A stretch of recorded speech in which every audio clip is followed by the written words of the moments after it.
दोस्तों ऐसा क्या हुआ था कि राजा जनक जी ने दूर दूर तक सीता स्वयंवर का आमंत्रण भेजा, परंतु अयोध्या नरेश महाराज दशरथ जी के यहाँ इस स्वयंवर का आमंत्रण ही नहीं भेजा। हाय गाइस, मैं हूँ शिव और एक छोटा सा प्रसंग हम सबके लिए। राजा जनक जी के शासनकाल में एक व्यक्ति की शादी हुई। वह व्यक्ति पहली बार अपने ससुराल जा रहा था, तो उस व्यक्ति ने देखा कि रास्ते में एक गाय दलदल में फंसी हुई है जिसे बचाया नहीं जा सकता और कुछ ही समय बाद वो गाय मरने वाली है। तो उस व्यक्ति ने उस गाय के ऊपर पैर रखा और रास्ता पार कर गया। जैसे ही वह व्यक्ति आगे बढ़ा तो गाय ने श्राप दे दिया कि तू जिसे देखने जा रहा है तू उसे देख नहीं पाएगा और तेरी आंखों की रोशनी चली जाएगी। और ऐसा बोलकर गाय ने दम तोड़ दिया। वह व्यक्ति बहुत ज़्यादा घबरा गया और उसने एक उपाय निकाला। ससुराल पहुंचकर वह व्यक्ति दरवाजे के बाहर घर की ओर पीठ करके बैठ गया। सबके बुलाने पर भी वह अंदर नहीं आया तथा पीठ करके बैठा ही रहा। उसकी पत्नी को जब इस बात का पता चला तो उसने अपने पति से अनुरोध किया। पत्नी के बार बार कहने पर उसने सारी घटनाओं के बारे में बता दिया। उसकी पत्नी ने कहा कि मैं तो पतिव्रता स्त्री हूँ, ऐसा कुछ नहीं होगा। उस व्यक्ति ने अपनी पत्नी की ओर देखा तो उसकी आंखों की रोशनी चली गई। अतः गौ हत्या का श्राप सच हो गया। अब वो दोनों पति पत्नी अपनी समस्या लेके महाराज जनक जी के पास पहुँचे। महाराज जनक जी के विद्वानों का कहना था कि अगर कोई पतिव्रता स्त्री छलनी में गंगा जल भर कर इस व्यक्ति की आंखों में छींटे मारे तो उसकी रोशनी वापस आ सकती है। महाराज जनक जी ने सबसे पहले अपने राज्य में पतिव्रता स्त्री की खोज की। फिर उन्होंने दूसरे राज्यों में सूचना भिजवाई कि अगर कोई पतिव्रता स्त्री हो तो उसे सम्मान सहित महाराज जनक जी के दरबार में भेजा जाए।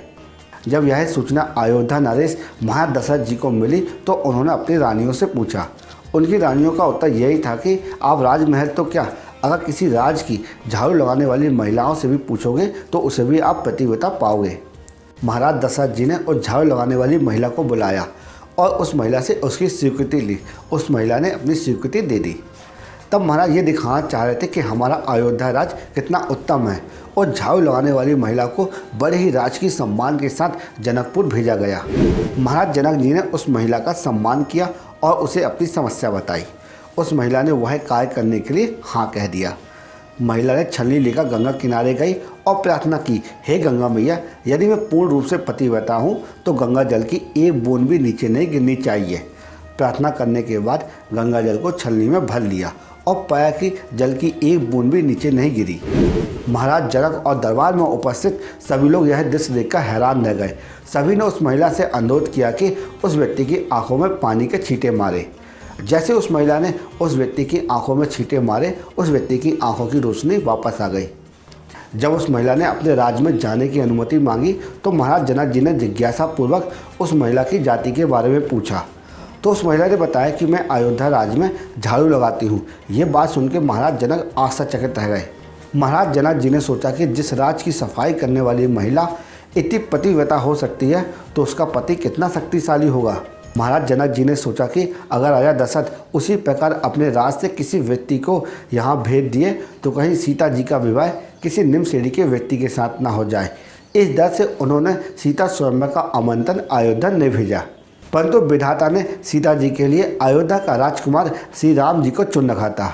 जाने अनजाने में श्री राम जी अपने गुरु जी के साथ जनकपुर गए और वहाँ पर उन्होंने शिव धनुष तोड़ा और सीता जी के साथ हमेशा के लिए विवाह बंधन में बन गए। दोस्तों, प्रभु श्री रामचंद्र जी के संबंध में एक छोटा सा प्रसंग आपको कैसा लगा कमेंट बॉक्स में अपने विचार जरूर रखिएगा और जाते जाते एक लाइक कर दीजिएगा, क्योंकि इसी तरह यूजफुल प्रसंग हम आपके लिए प्रतिदिन बनाते रहते हैं। जय श्री राम। मेरे प्रभु श्री राम की सबसे ऊंची शान है, शान है, शान है। भारत का बच्चा बच्चा, भारत का बच्चा बच्चा मेरे राम पे कुर्बान है।